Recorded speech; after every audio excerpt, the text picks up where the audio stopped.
In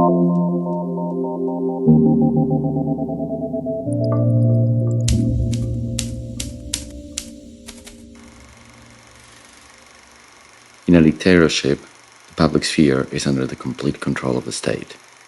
The right to assembly is curtailed, there are curfews, people cannot meet. The press is censored. Under these conditions of oppression, artists created a counter-public sphere.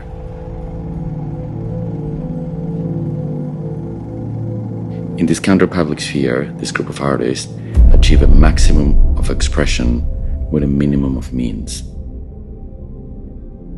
These works address the counter-public sphere and the state itself, the public square, the sovereign symbols of the nation, such as a flag, the museum, the road.